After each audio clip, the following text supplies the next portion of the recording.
Yeah, so I'm Burton Scott. I'm one of the neurologists at Duke in the movement disorders section, same as Dr. Kalakis was this morning, and Dr.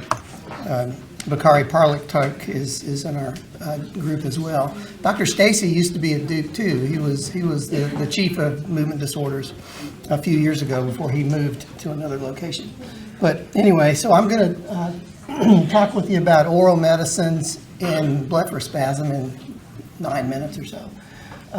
Just a reminder that blepharospasm is sustained, repetitive, forceful activations of this eye-closing muscle called orbicularis oculi.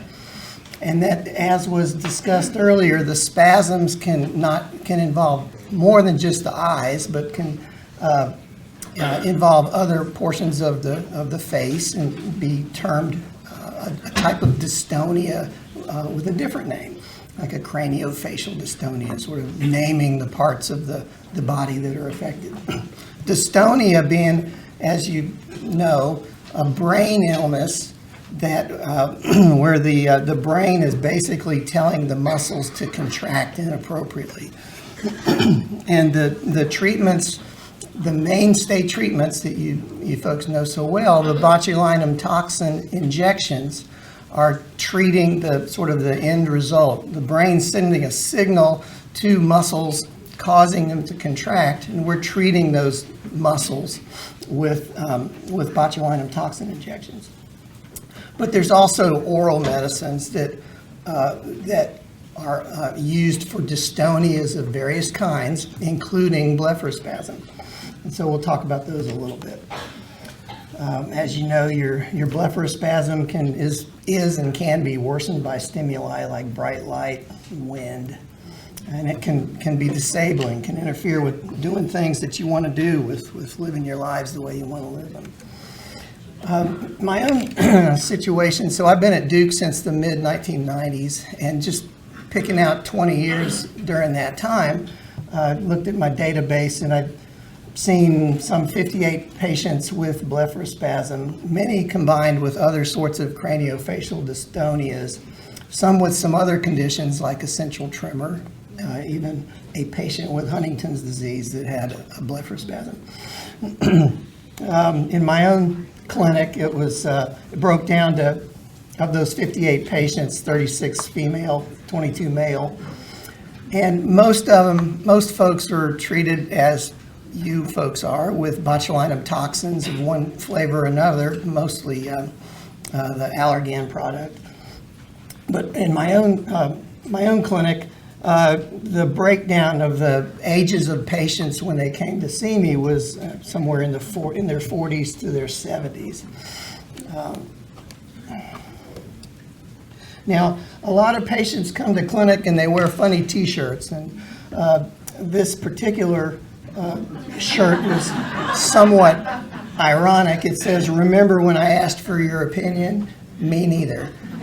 And this is a guy coming to clinic basically asking me for my opinion.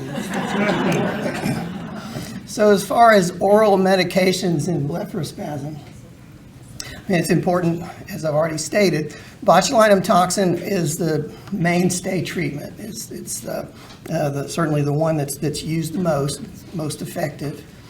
But there are oral medicines that are also can be helpful in some folks. And I'd say that of the people that I've seen, at least half are taking some other oral medicine along with their botulinum toxin injections. There haven't been any large double-blinded placebo-controlled trials for oral medicines, but in blepharospasm, and there's no FDA-approved oral medicines for blepharospasm. So all the ones that we use are used what's called off-label. But small studies, anecdotal studies, case reports, seeing people in clinic and then writing about it, have resulted in evidence for using basically three kinds of drugs, three kinds of oral medicines in blepharospasm and other dystonias. The acetylcholine-related medicines that interfere with with the brain chemical acetylcholine. Or GABA-related drugs, GABA being an inhibitory neurotransmitter molecule, so drugs that help boost up this inhibition that's facilitated by GABA. And then some muscle relaxants, some of which overlap with the GABA drugs. But basically, acetylcholine receptor or anticholinergic drugs or tranquilizer medicines that are interfering with GABA or muscle relaxants are the three main types of medicines used to treat, to help with the blepharospasm.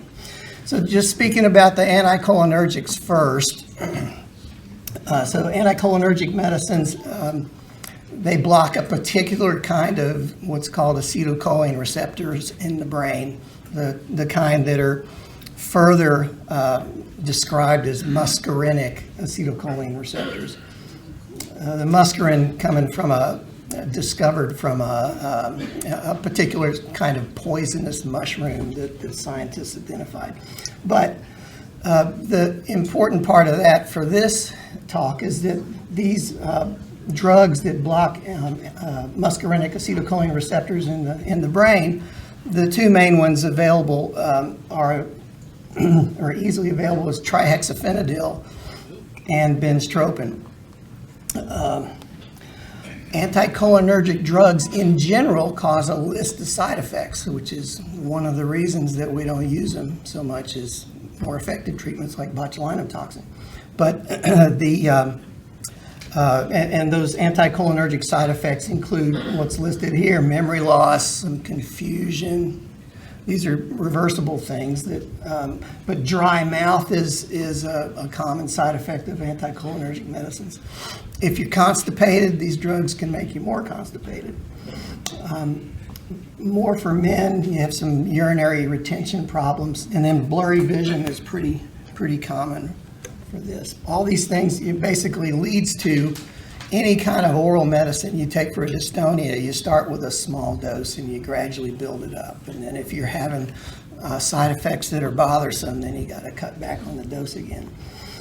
So about the time that Dr. Buckley said that he started doing Botox shots back in 1983, Professor Stanley Fawn up at Columbia University published a study where he tested this trihexyphenidyl drug in a bunch of folks with different kinds of dystonias, not necessarily blepharospasm, but dystonias that might be causing people to twist their head or contort their body, but some of whom would have blepharospasm. And he found with his group that this trihexyphenidyl drug helped these folks with these dystonias at an average dose of about 40 milligrams in children and up to 24 milligrams in adults. Basically, children can tolerate the side effects of the anticholinergics better than adults can. So we still use them in adults sometimes, but have to be more wary of the side effects. So that second category of drugs is those GABA-related medicines. And this relates back to a study in 1978 where two patients with medically refractory blepharospasm, other medicines weren't helping sufficiently, were trialed on a tranquilizer drug that works at GABA receptors called clonazepam. And they're finding in those two patients that at doses of 3 to 6 milligrams, those folks did well. And so that's led to this clonazepam drug and other tranquilizer medicines. But clonazepam is fairly commonly used to try to help folks that are getting their botulinum toxin injections to tide over until they get their next injection. Okay. So benzodiazepams, including clonazepam, they increase receptor transmission of GABA receptors. And so GABA receptors being overall an inhibitory sort of process, it's helping to inhibit some of the spasms. Side effects of the tranquilizer medicines, if you're on too much of a tranquilizer, it's going to make you too sleepy. So sedation, decreased concentration. And with clonazepam, if you're on a fairly hefty dose of it and it's not giving you significant side effects, you got to be careful coming off of it, because if you come off of a high dose of clonazepam too quickly, then you'll feel crummy. Anxiety, agitation, shaking, trouble sleeping can be side effects of coming off the clonazepam too rapidly. But it is helpful for some folks, again, getting from one injection of their botulinum toxin to the next. And then that third group of oral medicines that I mentioned to you that we use in combination with botulinum toxin sometimes, particularly in people that have painful spasms, would be a muscle relaxant like baclofen.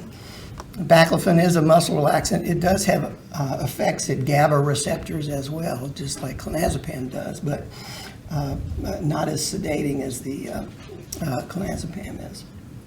And there's other muscle relaxants listed there. The ones that I've seen used the most is the one I've seen used the most is the baclofen. I will mention this that earlier, I think it was Dr. Dutton was talking about tardive movement disorders. In other words, tardive movement disorders are movement disorders that are caused by taking a drug that we give you, that your doctor gives you, that blocks dopamine receptors, either for nausea or for having hallucinations. But those drugs that block dopamine receptors, people that have been on them for a while can start developing abnormal movements. And you've seen it advertised on TV, something called tardive dyskinesia. Well, you can also have and the word tardive just means delayed in onset. So you can have a tardive dystonia too, and you can have a tardive dystonia affecting your eye opening, and that might be a tardive blepharospasm. So for people whose dystonia or their blepharospasm is caused by being on one of these dopamine receptor blocking drugs for a long period of time, there are other drugs that help with that. And tetrabenazine is one of them. These are drugs that deplete dopamine, reduce the amount of dopamine in the brain. So they're treating that those dopamine receptors that have been blocked too much. So tetrabenazine and deuterated tetrabenazine and valbenazine, they're all related to each other. They're all expensive, but they're all helpful for tardive movement disorders, including tardive blepharospasm. And then I will mention, as far as cannabinoids and cannabidiol, there's not any big studies showing benefit from CBD oil or cannabinoids yet. There was a study that I ran across of 12 patients, 12 people who were getting Botox or botulinum toxin injections every 3 months for their blepharospasm, but they were having breakthrough symptoms. And those folks went through a randomized double-blind trial where some of them were getting a placebo added to their botulinum toxin injections, and some of them were getting 100 milligrams of a cannabinoid, cannabidiol, twice a day. And what the findings of that one little study was that the duration or the amount of time that people spent with their eyes closed was decreased a little, by 16%. They did a rating scale, performed a rating scale on these folks, the Jankovic rating scales for blepharospasm, and did not find a significant difference there. So again, this was in folks that were getting Botox injections, but they didn't feel like the shots were working well enough, and they tried the cannabidiol. Not a lot of data besides that. Now, I did mention that we do get funny T-shirts through clinic, and this one is a public service announcement that one clinic patient was wearing. I'll show you that. So let me just summarize.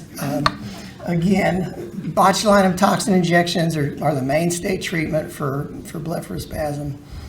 But these other medicines are helpful in between shots. And the clonazepam at low to moderate doses, divided doses, like that's 6 milligrams in divided doses might mean giving 2 milligrams 3 times a day, something like that, but adding up to 6 milligrams.